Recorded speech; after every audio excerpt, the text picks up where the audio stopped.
वंदना, मुख्यमंत्री आवास योजना के अंतर्गत आपको आवास की चाबी मिल रही है। आपको बहुत बहुत शुभकामनाएं। श्रीमती पूनम, प्रधानमंत्री जन आरोग्य योजना के अंतर्गत पंजीकृत अस्पताल में 5 लाख की सीमा तक मुफ्त इलाज के लिए आपको ये चेक मिल रहा है। आपको जोरदार तालियों के माध्यम से आपका अभिनंदन। श्रीमती छोटी बिटिया, प्रधानमंत्री जन आरोग्य योजना का लाभ आप सबकी अनवरत तालियां होनी चाहिए हमारी इन बहनों के लिए और साथ ही साथ माननीय मुख्यमंत्री जी के लिए भी। श्रीमती नजमा, ग्राम प्रधान की मृत्यु होने पर उनके आश्रित को आर्थिक सहायता प्रदान की जा रही है। सुश्री कोमल मिश्रा, पंचायत सशक्तिकरण के अंतर्गत ग्राम सचिवालय पर ग्राम वासियों को सेवाएं उपलब्ध कराने हेतु प्रशस्ति पत्र आपको माननीय मुख्यमंत्री जी द्वारा दिया जा रहा है। हम इस पूरे मंच की ओर से आपका अभिवादन करते हैं। सुश्री रुचि त्रिवेदी, पैरा बैडमिंटन प्लेयर, जोरदार तालियां होनी चाहिए। हम गौरवान्वित हैं अपनी इस बेटी के लिए। श्रीमती रेखा, माटी कलर टूल किट वितरण, चाक के लिए विद्युत चालित चाक। और एक बार पुनः आमंत्रित करूंगी श्रीमती फिरदौस को। एक जनपद एक उत्पाद के अंतर्गत वस्त्र उद्योग के हेतु आपको टूल किट दिया जा रहा है। फिरदौस जी हमारे बीच में हैं। मैं चाहूंगी कि एक बार जोरदार तालियां होनी चाहिए हमारी सभी महिला और बालिका लाभार्थियों के लिए। आप सभी को बहुत बहुत बधाई और शुभकामनाएं। आज जनपद हरदोई को माननीय मुख्यमंत्री जी द्वारा विभिन्न विकास परियोजनाओं की सौगात मिलने जा रही है, जिससे जनपद में विकास की रफ्तार दोगुनी हो जाएगी। मैं माननीय मुख्यमंत्री जी से बहुत ही आदर के साथ विनम्र अनुरोध करूंगी कि वे अपने शुभ कर कमलों से बटन दबाकर इन विकास परियोजनाओं का शिलान्यास और लोकार्पण करें। आप मंच के दाहिनी ओर दे सकते हैं कि ये 217 विकास परियोजनाएं हैं जिनका माननीय जी द्वारा शुभारंभ किया जा रहा है, जिनकी लागत लगभग 541 करोड़ है, जिसमें 151 योजनाओं का लोकार्पण और 66 योजनाओं का शिलान्यास आज हो रहा है। जनपद हरदोई विकास के पथ पर तेजी से अग्रसर है। मैं चाहूंगी कि जोरदार तालियां हो जाएं इस अवसर पर। बहुत बहुत धन्यवाद, आभार माननीय। उत्तर प्रदेश को सर्वोत्तम प्रदेश बनाने को कृत संकल्पित माननीय मुख्यमंत्री जी, जिनके कुशल दिशा निर्देशन, सकारात्मक सोच और दमदार कार्यशैली का ये सुपरिणाम है कि प्रदेश आज विकास के आसमान पर ज्वाजल्यमान सूर्य सा जगमगा रहा है, जिनके सुशासन में आज हम हमारी बहन बेटियां सुरक्षित हैं। ऐसे ही यशस्वी तपस्वी माननीय मुख्यमंत्री जी से बहुत ही आदर के साथ विनम्र अनुरोध करूंगी कि अपने आशीर्वचनों से हमें हमारा मार्गदर्शन करें। आप सभी की जोरदार तालियों के साथ।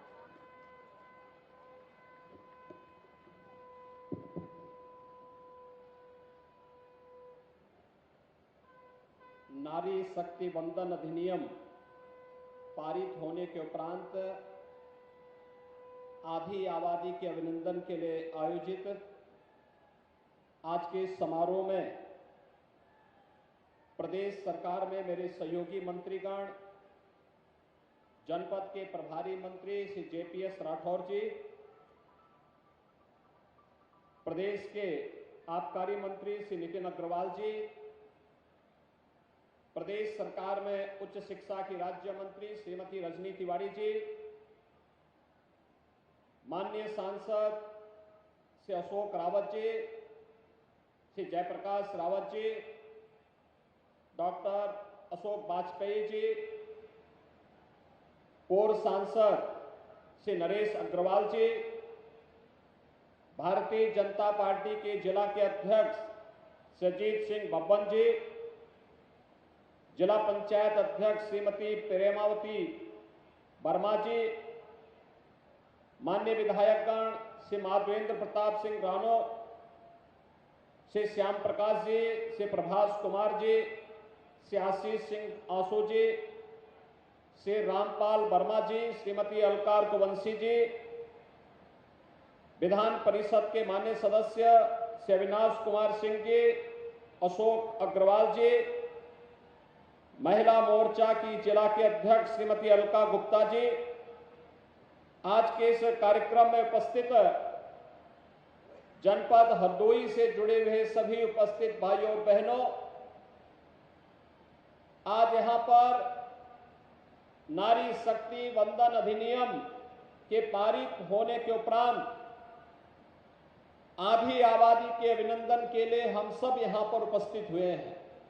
मैं इस अवसर पर इतने प्रातःकालीन सत्र में ही इतनी भारी संख्या में आपके यहां पर आगमन के लिए आप सभी का हृदय से अभिनंदन करता हूं, आप सबका स्वागत करता हूं।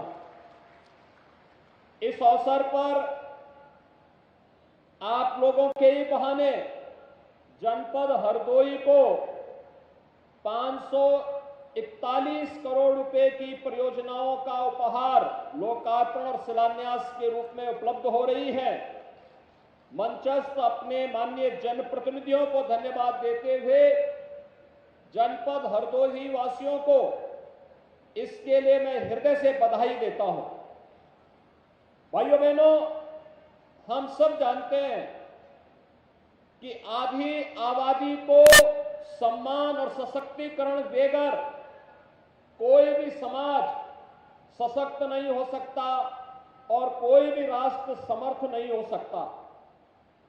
प्रधानमंत्री मोदी जी ने 2014 में इस बात को बहुत नजदीक से समझा था और इसीलिए देश के अंदर आजादी के बाद पहली बार देश के राजनीतिक एजेंडे का हिस्सा महिलाएं बनी थी।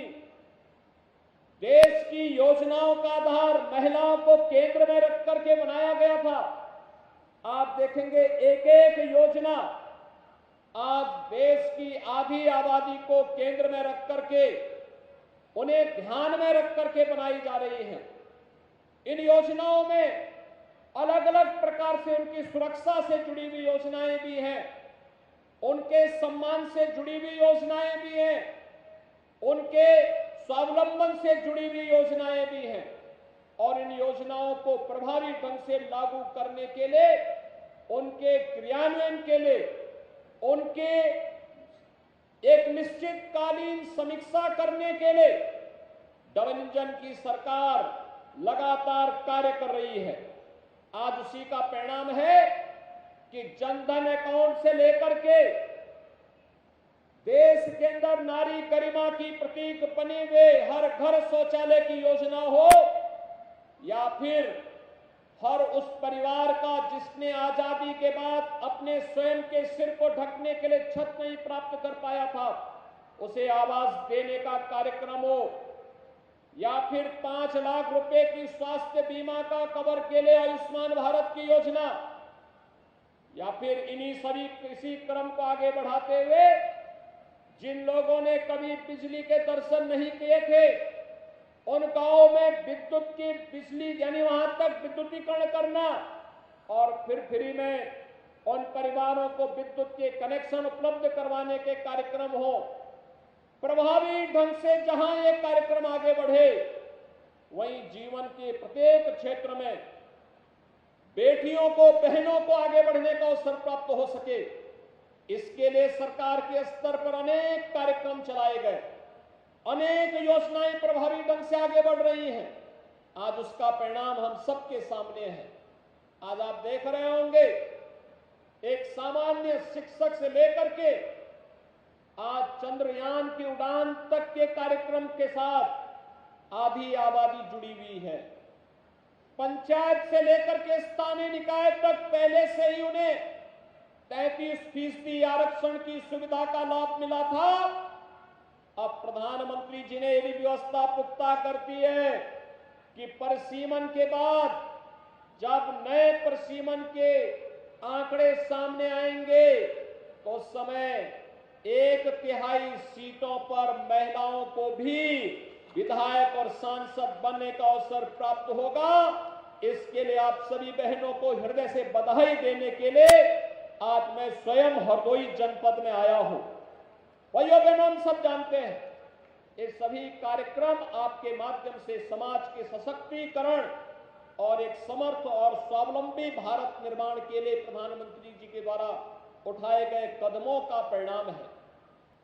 कौन नहीं जानता है, योजनाएं हमेशा बनती थी, लेकिन योजनाओं का लाभ एक गरीब को, एक किसान को, एक नौजवान को, महिलाओं को मिलना हमेशा एक चुनौती बनी रहती थी। अकेले पिछले 9 वर्ष के अंदर प्रधानमंत्री आवास योजना के अंतर्गत देश के अंदर जहां 4 करोड़ गरीबों को मकान मिले,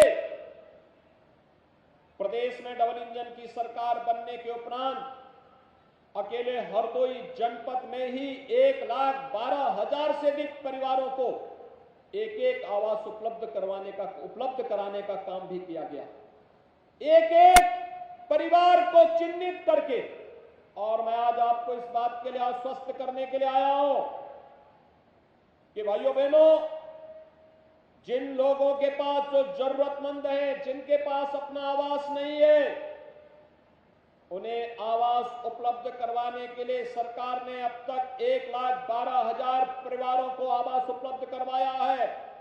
जो बचे होंगे आने वाले समय में उनका भी नंबर आएगा, उनको भी आवास की सुविधा का लाभ अवश्य प्राप्त होगा। आपने देखा होगा, पहले गरीब गांव में जिस जमीन पर अपना मकान या अपनी झोपड़ी रखता था, दबंग वहां से उसे हटा देते थे, उजाड़ देते थे। किसी आपदा की चपेट में मकान आ गया, दोबारा वहां पर मकान वह बना पाएगा, इसका कोई भरोसा नहीं था। पहली बार प्रधानमंत्री स्वामित्व योजना के अंतर्गत जहां पर किसी गरीब का मकान है, जहां पर उसकी झोपड़ी है, उसका मालिकाना अधिकार भी उस जमीन का उसको प्राप्त होगा। इसके लिए 75 लाख परिवारों को अब तक प्रदेश में सुविधा दी जा चुकी है और दिसंबर तक हम लोगों ने तय किया है कि प्रदेश में 1,25,00,000 परिवारों को यह अधिकार हर हाल में उपलब्ध होना है। उत्तर प्रदेश देश के अंदर पीएम स्वनिधि में आपने देखा होगा, इससे पहले ठेला, खोमचा, रेहड़ी और पटरी व्यवसायियों का कोई प्रोत्साहन नहीं होता था। ग्राम पंचायत या पंचायतों के द्वारा उन्हें अलग से प्रताड़ित किया जाता था, नगर निकायों में उनका शोषण अलग से होता था और जो कोई आता था उससे पैसे वसूली करता था। लेकिन भाइयों बहनों, आज पीएम स्वनिधि योजना के अंतर्गत बैंक से उन्हें जोड़ने की कार्रवाई करने के साथ, अगर वह डिजिटल पेमेंट के साथ वह व्यक्ति जुड़ा हुआ है, उसने ट्रेनिंग ले ली है, तो कोई भी पटरी व्यवसायी पीएम स्वनिधि योजना के अंतर्गत ब्याज मुक्त ऋण लेने का अधिकारी बन सकता है। और इसके तहत उत्तर प्रदेश के अंदर 14 लाख पटरी व्यवसायी अब तक लाभान्वित हो चुके हैं। यानी यहां ज्यादातर इसमें महिला लाभार्थी हैं। ये चीजें दिखाती हैं कि जहां शासन की योजनाएं आई, वे केवल योजनाओं तक सीमित नहीं रही, उन योजनाओं का लाभ भी क्रमिक रूप से उन्हें मिलता हुआ दिखाई दिया। परिवार स्वावलंबन की ओर अग्रसर बढ़ता हुआ दिखाई दिया। शोषण मुक्त समाज की जो कभी कल्पना होती थी, आज वह साकार होता हुआ दिखाई दे रहा है। और प्रदेश में डबल इंजन की सरकार आने के बाद भी जो कदम उठाए गए, आज उसके परिणाम भी हम सबके सामने हैं। आपने देखा होगा, आने के साथ ही हम लोगों ने प्रदेश के अंदर बेटियों की सुरक्षा के लिए, महिलाओं की सुरक्षा के लिए पुख्ता इंतजाम करवाया था और प्रभावी ढंग से इसे लागू करने के लिए भी कार्यक्रम बनाए गए। आज उसके परिणाम हम सबके सामने आते हैं। 1947 से लेकर के 2017 तक इन 70 वर्षों में उत्तर प्रदेश पुलिस बल में केवल 10,000 महिला कार्मिक थी और आज मैं कह सकता हूं, पिछले 6 वर्ष के अंदर जिन अतिरिक्त भर्ती के कार्यक्रम को हमने सफलतापूर्वक प्रदेश में लागू किया, आज उसका परिणाम है उत्तर प्रदेश पुलिस बल में महिला कार्मिकों की संख्या वर्तमान में 40,000 है। ये 40,000 संख्या इस बात को बताती है कि महिलाओं के लिए जो पुलिस में भर्ती होना चाहती हैं, उन्हें जब भी आवश्यकता पड़ी तो हमने कहा प्रदेश में 20% महिलाओं के लिए व्यवस्था होनी चाहिए भर्ती की, और उसका परिणाम है 1.5 लाख भर्ती हुई। 1.5 लाख में 30,000 महिलाओं की भर्ती हो गई। भाइयों बहनों, सरकार की इच्छा शक्ति होनी चाहिए, और सरकार अगर कार्य करने की चूक है, प्रभावी ढंग से योजनाओं को क्रियान्वयन पर जोर दे देगी, कोई कारण नहीं कि आज महिलाएं प्रत्येक क्षेत्र में आगे बढ़ रही हैं, तो उसके परिणाम भी हमारे सामने सुखद रूप से आ रहे हैं। अभी आपने एशियन गेम्स में देखा होगा, पहली बार प्रधानमंत्री जी के द्वारा चलाई गई योजना का लाभ किस रूप में प्राप्त हो रहा है। पहली बार आपने देखा होगा खेलो इंडिया, खेलो या फिट इंडिया मूवमेंट के परिणाम हम सबके सामने हैं। इसमें महिलाओं ने भी किस रूप में बाजी मारी है। याद करना, भारत को जो एशियन गेम्स में जो गोल्ड मेडल मिले हैं, पहली बार भारत ने 100 का आंकड़ा पूरा किया। 111 मेडल भारत के खिलाड़ियों ने एशियन गेम्स में अर्जित किए, और उसमें भी वह बेटी जो वहां ये बोलती थी, जब उसे गोल्ड मेडल मिला और उससे पूछा गया कि भाई कि आप तो वहां पे जब दौड़ रही थी तो उस समय चाइना से काफी पीछे चल रही थी, अंतिम 30 सेकंड में उन्होंने पूरा पाला बदल डाला, परिणाम को बदल डाला। तो पारुल चौधरी ने एक ही बात कही थी, उन्होंने कहा कि मेरे सामने 2 लक्ष्य थे, एक देश के लिए मेडल जीतना और दूसरा मेडल जीत करके उत्तर प्रदेश पुलिस में डिप्टी एसपी के पद पर जाना। और भाइयों बहनों, राज्य सरकार ने भी तय किया है, हम लोग तय किए हैं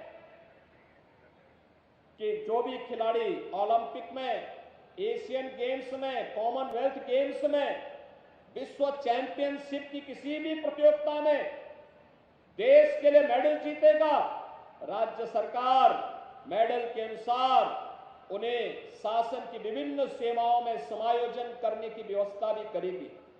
हम लोगों ने इससे पहले ओलंपिक में मेडल जीतने वाली भारतीय टीम के खिलाड़ी श्री ललित उपाध्याय को उत्तर प्रदेश पुलिस में डिप्टी एसपी के पद पर पहले ही समायोजित किया है, और अब वे बेटियां वहां से मेडल जीत करके आई एशियन गेम्स में, उनके सम्मान समारोह की तैयारियां भी चल रही हैं, और प्रभावी ढंग से इन कार्यक्रमों को आगे बढ़ाने के लिए हम लोग आने वाले समय में हर एक क्षेत्र में जहां भी बेटियों को उचित अवसर प्राप्त होगा, उन्हें आगे बढ़ाने के लिए सरकार अपनी उन कार्य योजनाओं को आगे बढ़ाएगी।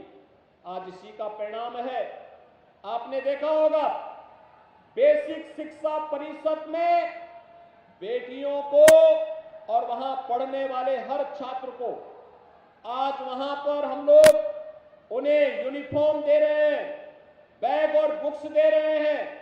बेटा और बेटी के बीच में भेदभाव को समाप्त किया जा सके, उन्हें सम्मानजनक ढंग से आगे बढ़ने का अवसर प्राप्त हो सके, इसके लिए सरकार के स्तर पर 1,91,00,000 बेसिक शिक्षा परिषद के स्कूलों में अध्ययन करने वाले बच्चों के लिए 2 uniform, bag, books, shoes, socks, sweater, इसके लिए धनराशि डीबीटी के माध्यम से उनके अभिभावक के खाते में भेजने का कार्य किया जा रहा है। हर एक क्षेत्र में एक और सरकार के स्तर पर पढ़ाई निःशुल्क, दूसरी ओर मुख्यमंत्री कन्या सुमंगला योजना में भी बेटी के जन्म लेने से लेकर के बेटी के स्नातक तक की पढ़ाई के लिए 15,000 रुपए की राशि सरकार अब तक उन्हें उपलब्ध करा रही है। लेकिन भाइयों बहनों, हम लोगों ने तय किया है नए सत्र में यह 15,000 की राशि 25,000 रुपए बढ़ेगी। 25,000 रुपए के बजट की व्यवस्था कर दी गई है। 17 लाख बेटियां भी लाभान्वित हैं। आने वाले समय में और भी बेटियों को इसके साथ उनका रजिस्ट्रेशन करते हुए उन्हें हम इस योजना से लाभान्वित करने का काम करेंगे। मुख्यमंत्री सामूहिक विवाह योजना आपके सामने है। आपने देखा होगा बेटी की शादी के लिए किसी भी अभिभावक को पहले कर्ज लेना होता था। आज कर्ज लेने की आवश्यकता नहीं। अब तो बेटी की पढ़ाई से लेकर के उसके नौकरी की व्यवस्था तक, उनके आर्थिक स्वावलंबन, उनकी सुरक्षा से लेकर के उन्हें शादी ब्याह के योग्य बेटी हो गई तो मुख्यमंत्री सामूहिक विवाह की योजना उनका इंतजार कर रही है। और सामूहिक विवाह योजना में अब तक 3 लाख से अधिक बेटियों की शादी अकेले उत्तर प्रदेश के अंदर मुख्यमंत्री सामूहिक विवाह योजना के अंतर्गत किया जा चुका है, जिसमें राज्य शासन उन्हें 51,000 रुपए की राशि देती है।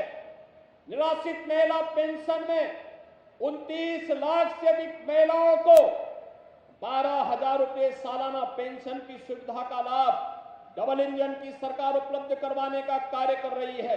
आज भाइयों बहनों, मैं आज इसी अभियान को आगे बढ़ाने की श्रृंखला में प्रधानमंत्री जी ने विधानसभा और संसद में 33% सीटों को महिलाओं के लिए आरक्षित करने का जो एक क्रांतिकारी कदम बढ़ाया है, इसके लिए उनके प्रति आभार और कृतज्ञता ज्ञापित करने और आप सबका अभिनंदन करने के लिए विशेष रूप से मैं यहां पर आया हूं।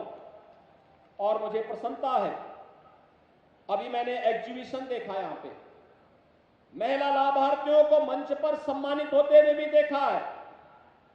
और साथ साथ हरदोई जनपद को इन बहनों के नाते 541 करोड़ रुपए की मिल रही सौगात को दीपावली के उपहार के रूप में आपको देते हुए भी प्रसन्नता हो रही है। ये जो प्रयास है स्वास्थ्य केंद्रों का, शिक्षा के केंद्रों का, हर घर नल की योजना का, सड़क की योजनाओं का, विभिन्न प्रकार की समाज की आवश्यकता के अनुरूप योजनाएं बन सके, इसके लिए मैं हरदोई वासियों को बधाई देता हूं और आप सबको आश्वस्त करता हूं। ये डबल इंजन की सरकार केवल बोलती नहीं है, करके दिखाती भी है। और उसी को आज प्रभावी ढंग से यहां लागू करने के लिए माननीय जनप्रतिनिधिगण जहां प्रयास करते हैं, वहीं सरकार उसको परिणाम में बदलने का कार्य भी करती है। आप सबको मैं एक बार फिर से इन सभी योजनाओं की बधाई देते हुए अपनी शुभकामनाएं देता हूं। दीपावली की मंगलमय शुभकामनाओं के साथ अपनी वाणी को विराम देता हूं। धन्यवाद। जय हिंद।